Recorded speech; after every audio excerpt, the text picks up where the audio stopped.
मेहर के भीतर एक हल्की सी सिरहन दौड़ गई।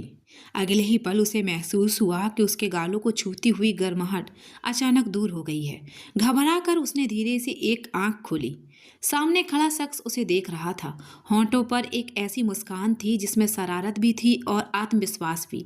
मेहर उस मुस्कान का मतलब समझ ही रही थी कि उसे अभी अभी हुआ एहसास याद आ गया। उसका दिल जोर से धड़क उठा। उसने तुरंत अपने गाल पर हाथ रखा और हैरानी से विराट को देखते हुए हकला कर बोली, ये तुमने अभी? विराट मल्होत्रा ने बिना कुछ कहे बस हल्के से सिर हिलाकर अपनी बात साफ कर दी। मेहर की आंखों का आश्चर्य पल भर में गुस्से में बदल गया। वह भुनभुनाते हुए दांत भींच कर बोली, तुम्हारी इतनी हिम्मत कैसे हुई? विराट ने उसकी ओर एक कदम बढ़ाया और शांत लेकिन तीखे स्वर में कहा, और अगर यही सवाल मैं तुमसे पूछूं तो? मेहर पल भर के लिए चुप रह गई। क्या मतलब? उसने उलझे हुए स्वर में पूछा। मतलब तुम्हें ये हक किसने दिया कि तुम मुझे थप्पड़ मारो? विराट मल्होत्रा ने सख्त और ठंडे लिहाजे में कहा। मेहर का गुस्सा और भड़क उठा। वह सामने खड़े विराट को तीखी नजरों से देखते हुए बोली, सुनिए जनाब, थप्पड़ और किस को एक ही तराजू में तौलना बंद कीजिए। ये दोनों बिल्कुल अलग बात है।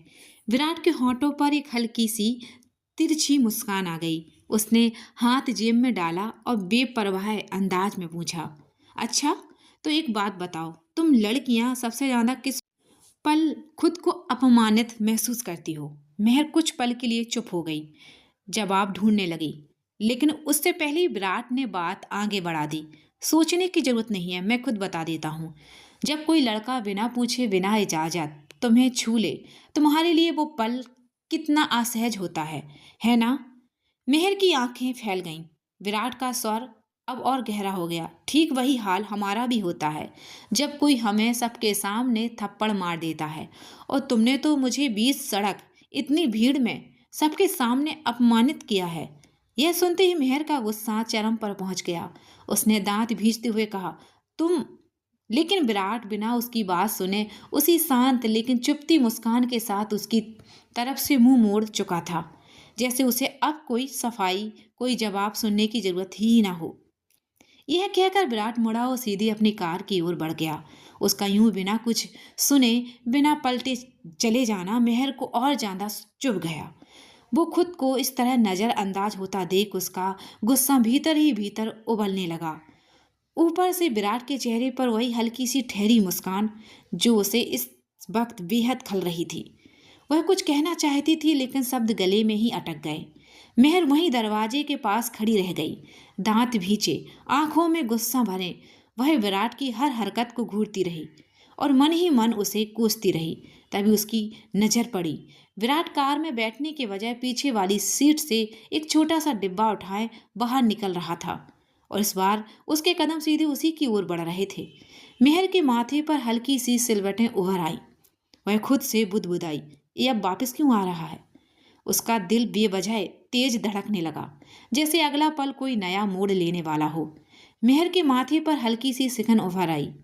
वह खुद से ही बुदबुदाई, ये वापस क्यों आ रहा है? वह हैरानी और उलझन के मिले जुले भावों के साथ विराट की ओर बिना पलके झपकाए देखती रही।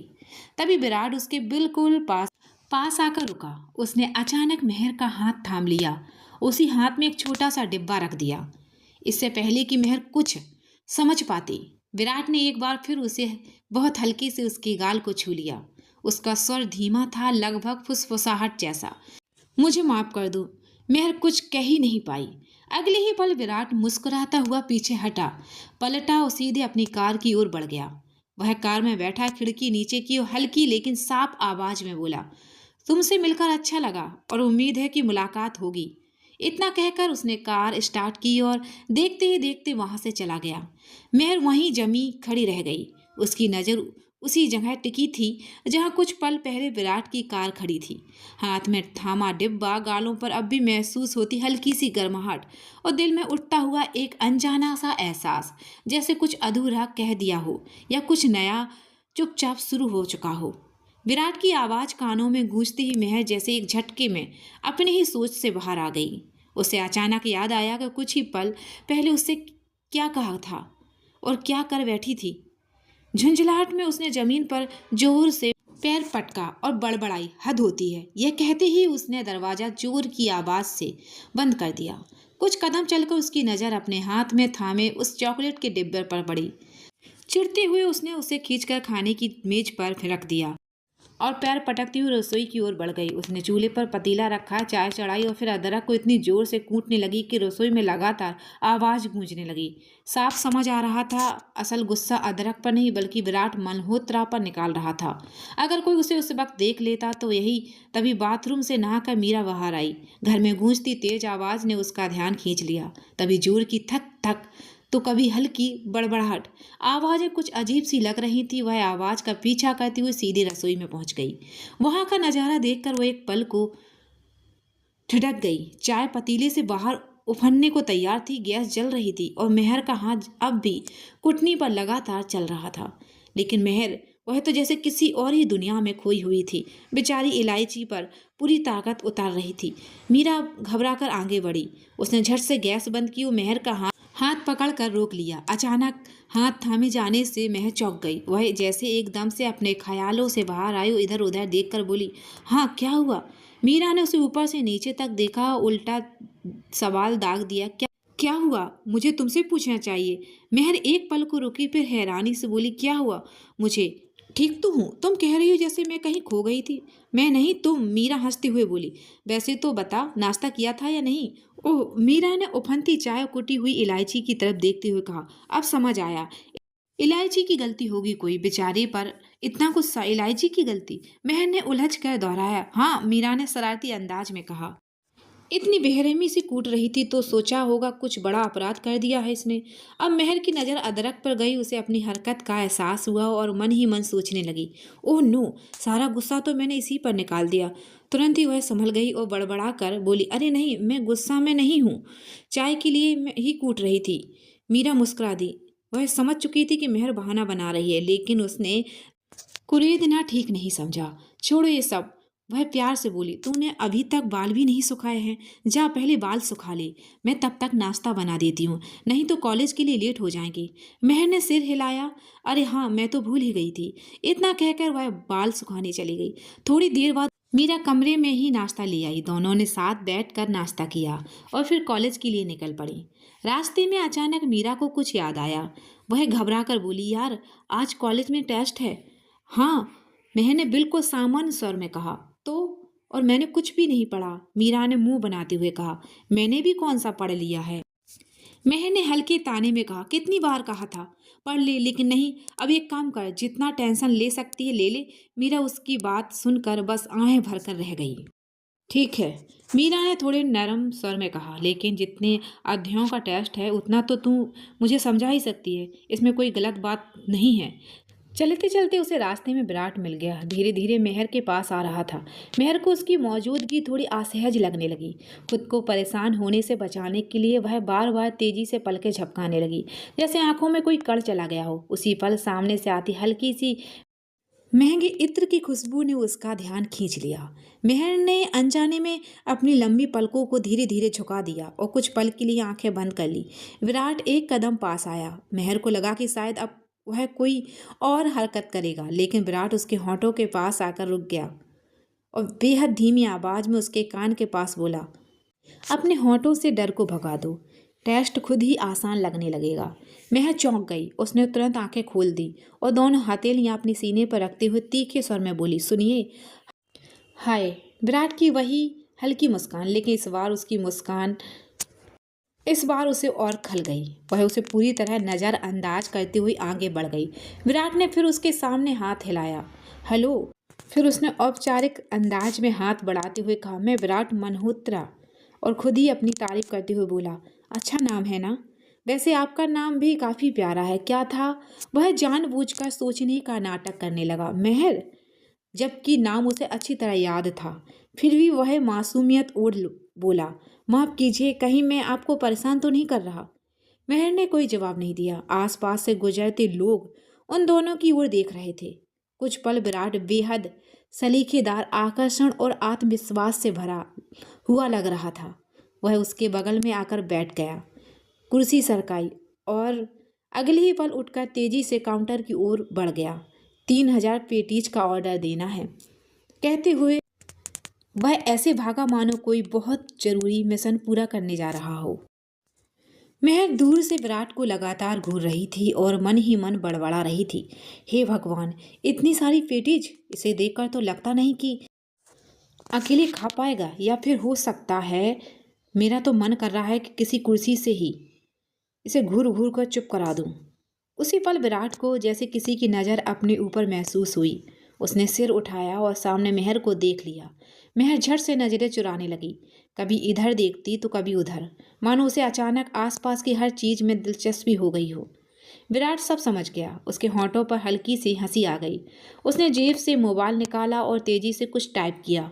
उधर मेहर के फ़ोन पर अचानक मैसेज की आवाज़ आई।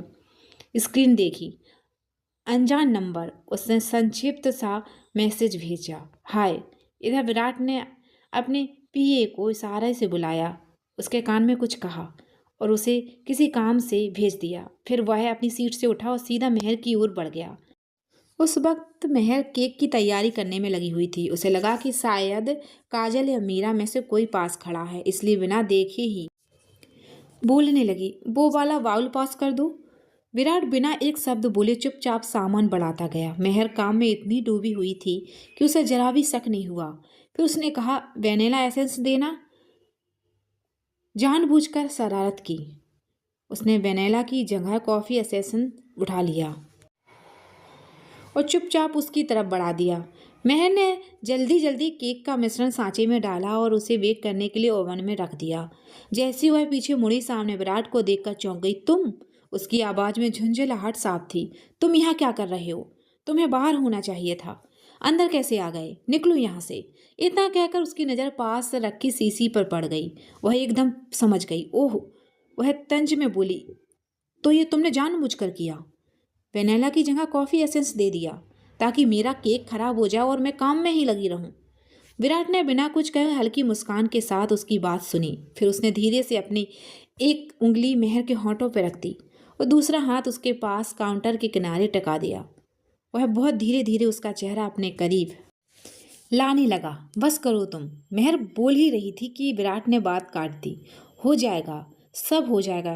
वह शांत लेकिन शरारती लहजे में बोला, पर उससे पहले ये बताओ तुम चाहती क्या हो? वह मुस्कुराया, क्योंकि जब से तुम मुझे ऐसे घूर रही हो, ऐसी रिएक्ट कर रही हो, मुझे तो यही लग रहा है कि कहीं ना कहीं तुम्हें भी मैं पसंद आ रहा हूँ। फिर एक पल रुका, फिर हल्के अंदाज में जोड़ दिया, वैसे मैं तो यूं ही बात कर रहा था। कहीं मैं तुम्हें परेशान तो नहीं कर रहा?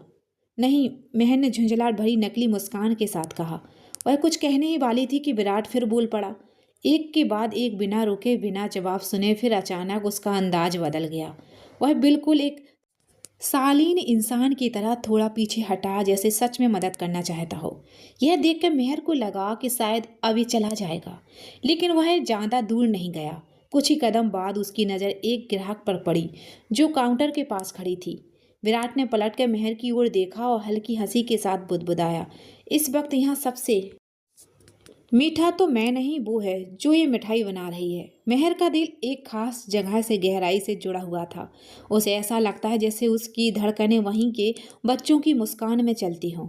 इसलिए कॉलेज ख़त्म होती वह रोज़ यहाँ आती, कभी बच्चों को पढ़ाती, कभी उनके साथ खेलती और कभी बस उनकी हंसी में खुद को भूल जाती। खुले और बड़े मैदान में मेहर बच्चों के साथ दौड़ती, खेलती और ज़ोर ज़ोर से हंस रही थी। उसकी खिलखिलाहट पूरे माहौल को रोशन कर रही थी। थोड़ी दूरी पर खड़ी एक नन ने विराट को मेहर की ओर इशारा करते हुए उसके बारे में बता रही थी। विराट चुपचाप सब सुन रहा था और उसकी नज़र बार बार मेहर पर ही टिकी जा रही थी। कुछ देर बाद मेहर ने बच्चों से विदा ली और वहां से अपनी बेकरी की ओर बढ़ गई। यह बेकरी उसने काजल के साथ मिलकर किराए पर ली थी और दोनों मिलकर ही उसे चलाती थी। मीरा और काजल पहले से वहां की जिम्मेदारी संभाल चुकी थी। जैसे ही विराट ने मेहर को जाते देखा, वह तेज कदमों से उसके पीछे आया। मेहर ने उसे देखा, दांत भींचकर कुछ कहने ही वाली थी, लेकिन खुद को रोक लिया। उसने उसे पूरी तरह अनदेखा किया और अपनी चाल और तेज कर ली। यह देखकर विराट को शरारत सूझी। वो उसके आगे आ गया और उसके सामने उल्टा चलते हुए बड़ी ही प्यारी सी मुस्कान के साथ बोला। मेहर चाह कर भी उस मुस्कान को नज़रअंदाज नहीं कर पाई। चलते चलते दोनों के बीच हल्की फुल्की बातें होने लगीं। बातों का लहजा अचानक में ही मीठा और सहज हो गया, जैसे दोनों एक दूसरे की संगत में धीरे धीरे सहज हो रहे हों। बेकरी पहुंचते ही दोनों ने एक साथ मुस्कुरा कर कहा, सुप्रभात काजल। फिर वहीं बड़े बड़े कॉलेज की कक्षाओं और दिन भर की बातों का चर्चा करने लगे। हवा में एक अजीब सी अपनापन घुल चुका था, जैसे दोनों महसूस तो कर रहे थे लेकिन नाम देने से अभी भी कतरा रहे थे।